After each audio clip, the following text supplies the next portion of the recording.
Представители знака зодиака Скорпион. Скорпионы, мои дорогие, здравствуйте. События ближайшего будущего. Таро расклад. Таро на неделю с 10 по 16 июня. Давайте узнаем, что думают карты. Как видят неделю для вашего знака зодиака.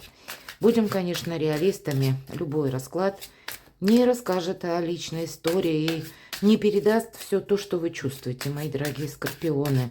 Но все же будем надеяться, что метафора карт вам поможет просчитать какую-то свою ситуацию. Или мы с вами проведем приятное время. Итак, что же для вас эта неделя? В нашем традиционном раскладе первая карта прям-таки спешит. Вот тут буквально какая-то скорость, карта скорости, восьмерка жезлов. Что-то приходит в движение или какие-то побудительные новости и информация к вам приходит. По этой карте иногда проигрывается ситуация, когда, да, мы чего-то не ждали. Получаем известие, должны куда-то не просто быстрое известие, а еще и нам приходится куда-то быстро отправляться. Или, если не отправляться, реагировать на это. Как-то взаимодействовать с тем, что мы получили. Это карта наращивания темпа, и поэтому у кого-то из вас это будет больше работы, например. Может быть, больше клиентов или больше взаимодействия. Скучать будет, судя по всему, на этой неделе некогда. Ну, давайте я сама достану карту. По этой карте мы не можем чего-то отложить на потом. Вот такой может быть момент или какой-то режим многозадачности, когда все надо сразу, а то и вчера. А пришло известие сегодня, что хочешь, то и делай. То есть есть такой момент. Что важно знать? Или какая сфера жизни для вас будет наиболее активно проигрываться? Чего не избежать? Неожиданности. Чему сейчас не время? Или что вам может помешать? Что вам будет помогать? Что скрыто? И по основным сферам жизни. Дела, работа, бизнес. Энергия денег, как видят карты. И что нам по личной жизни расскажут. Какое-то важное решение. Не случайно все-таки выпадает вам, выскользнула восьмерка жезлов. И туз жезлов это либо решение, либо сама по себе новость, которая может подтолкнуть вас к тому, что вы с чем-то определяетесь. Или, может быть, как это ваш внутренний инсайт, с чем-то вы разбираетесь. Но это туз жезлов, один как бы.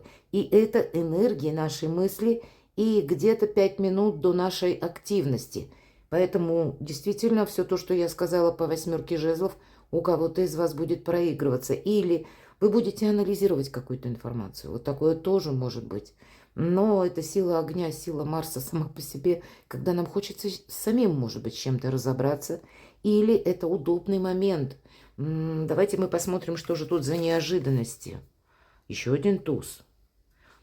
Новости, информация, документы, окончательное решение, окончательный выбор. И все то, что я перечислила, здесь у каждого как-то по-своему.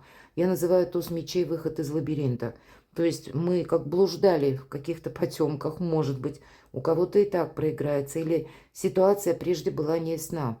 Кто-то банально ждал, когда будет готов документ или какие-то подписи поставлены. Или вы ждали сообщения конкретного. И тогда вы его получаете. Но точно на этой неделе вы знаете, как вам действовать. И правда, здесь, вот посмотрите, две карты, два туза. Работа с информацией, она уже предполагается. Какие-то важные решения на этой неделе, скорее всего, вы будете принимать. Но это еще и своеобразный хаос из вашей жизни пытается уйти, если мы говорим выход из лабиринта. Либо ситуация не прояснена была прежде, либо вас что-то тяготило. А вот здесь, скорее всего, даже если нужно от чего-то отказаться, вам будет это сделать легко. Вы очень реально будете оценивать на этой неделе, что же есть на самом деле. Или, может быть, еще и обстоятельства способствуют вот таким важным вашим выводам или решениям. Чему сейчас не время? Надеяться на судьбу, с одной стороны. Не время мешкать, мои дорогие. Все-таки карта Верховного Жреца, она больше неторопливая. А нам говорят о скорости. Причем та скорость, когда что-то происходит, а вам нужно это быстро проанализировать, как я уже сказала, и оконечное какое-то решение вы еще можете принимать. Чему сейчас не время? Надеяться на чиновников, мои дорогие, у кого-то и так проиграется. Может быть, не время отправляться чему-то учиться или определяться в плане, что я буду изучать. По этой карте не время надеяться на традиции. Или, к примеру, если мы сказали про чиновников, на какие-то уполномоченные лица, что они будут действовать в согласии с законом. Вот у кого-то даже так. Будьте внимательны. Нет по этой, с одной стороны, карте Верховного Жреца чего-то такого, чтобы вам могло помешать. Но, видимо, держать руку на пульсе придется, потому что высокие чиновники проходят, как я сказала, или лица, которые наделены властью решать какие-то вопросы по части оформления бумаг, по части, если мы сказали, обучение, значит, ну, может быть, вот вы раздумываете, или какое-то импульсное решение, что я сейчас сначала должен что-то изучить, а потом я буду уже думать, вот как будто так. Так вот нет, вот этому тоже не время, быть реалистом. Как будто знания дополнительные вам на этой неделе не прибавят, как и уверенности, и с другой стороны, полученная информация вам не принесет какой-то пользы. Вот вы понимаете, вам нужно оттолкнуться от самих себя. У вас два туза. Это ваше какое-то решение. Это ваш личный инсайт. Или, как вы видите, мои дорогие скорпионы, у вас прекрасная интуиция, по крайней мере, у большинства из вас. И вот эти подсказки души, они будут самые правильные. Тут могут, может быть, кто-то хитрить или ставить на паузу какие-то дела. А тут нет от того, как вы сумеете из этого лабиринта выйти. Будет зависеть ваше качество жизни. Что же тогда помогает? Хорошее настроение, мои дорогие. Улыбка ваша помогает. У Скорпиона удивительная улыбка, это правда.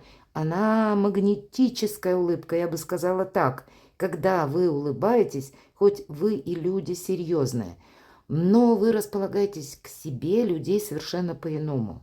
И это будет помогать. И даже если на душе кошки скребут, или хочется всех дружно послать куда подальше, транслируйте радость. Ну, будьте актером. Вам ничего другого не остается, потому что вот есть какая-то реальность, и вы ее оцениваете, ну, как-то по-своему. А есть люди вокруг вас, или вы идете решать что-то, вынуждены обращаться в какие-то инстанции, а там вас могут либо по-другому воспринимать, или могут попытаться включить какую-то динамо-машину, чтобы ваш вопрос не быстрее решить, а наоборот помедленнее. И от того, как вы сумеете договориться, от того, как вы сумеете расположить к себе людей, то это будет зависеть, как быстро решится ваш вопрос. Вам помогает, в принципе, как я сказала, хорошее настроение. Так и знаете, вот за период, когда Юпитер в Близнецах, и плюс у нас еще и Плутон в Водолее, это тот период, когда молодое поколение, вот смотря сколько вам лет, но, как ни странно, те люди, которые моложе, они будут острее, может быть, чувствовать какую-то ситуацию или совершенно случайно от человека, которого вроде опыта нет, а он может дать нам какую-то полезную информацию или просто озвучить совершенно случайно. Так бывает тоже. Свое видение проблемы или как бы он действовал. Тут, в принципе, нужно, как ни странно, может быть, прислушаться к тем, кто моложе вас. И как-то проанализировать. Может быть, это и будет важная информация, которая вас подтолкнет к правильному решению. Кто знает. Это я помимо настроения. Но этот момент, он будет проигрываться именно за счет Юпитера в Близнецах и Плутона в Водолее. Это своеобразная эпоха такая начинается. И энергии в самом начале мы можем в каком-то нюансе своей жизни прочувствовать тоже. Что же скрыто, вы куда-то отправитесь. Или если вы хотите что-то осуществить, вы обязательно осуществите. Но вам как будто нужно перепроверять. Вы можете уже ментально с чем-то проститься или с кем-то, или определиться. Но пока сказать, что какие-то действия вы предпринимаете на этой неделе. Наверное, тоже вот я так не могу. Или буквально, это ведь карта якоря. У вас постепенно заканчивается один этап жизни и начинается другой. Но это то перепутье. Или это то пороговое значение, когда вот именно между прошлым и будущим. Будущее еще не родилось, а прошлое уже не имеет значения. И представьте себя, как вы, допустим, стоите в дверях, открыта дверь, а где-то открыто окно. Это всегда сквозняк, это какой-то шторм. И поэтому, ну, какая-то такая лихорадка все-таки может быть. Это не время, когда мы действуем по импульсу. Вы, посмотрите, две карты. Опять возвращаюсь к тому, с чего мы начали. И карта туза жезлов, если это больше наши эмоции, и через эмоции решение какое-то важное, ну, может быть, и новости. То туз мечей тут ни разу не про эмоции.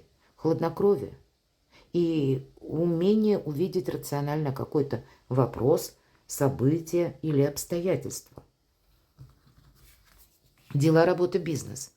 Что-то начинается заново. Всегда паж пентаклей – это своеобразная, ну, как трамплин на долгий период времени. И с чем-то вы тут будете определяться. У вас два пажа. У кого-то банально могут проиграться, кстати, вопросы, связанные с детьми и их обучение. Сама по себе карта паж пентаклей говорит о том, что могут быть новые способы заработка или какой-то дополнительный доход. Может быть, вы уже какую-то свою стратегию, тактику просчитываете. Или новые возможности. Всегда паж – это то, что на длительное время, но это пока еще не осязаемо. Деньги. Есть какая-то либо минусовая ситуация, либо может быть связана с документом конкретно, который одновременно связан с той историей, которая была у вас в прошлом. Все-таки тройка мечей – это то, что у нас уже было. Это не новость. Это то, что мы пережили вот так болезненно, израненное сердце. Теперь это не болит, но какая-то история себе может напомнить.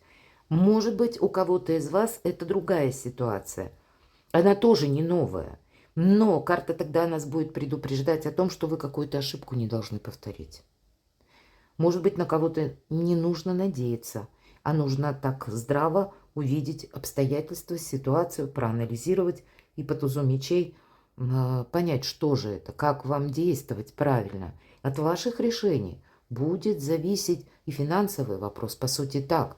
Или у кого-то из вас с учетом карты Верховный Жрец или Иерофант, чему сейчас не время, все же может проиграться ситуация, которая связана с документами или с налоговыми органами, когда вы надеетесь, что там какой-то вопрос решится сам по себе. Нет, вот вам придется в чем-то тогда участвовать. Для кого именно актуально вопросы документов или каких-то согласований с бумагами. Я уже сказала, на чиновников не надейся.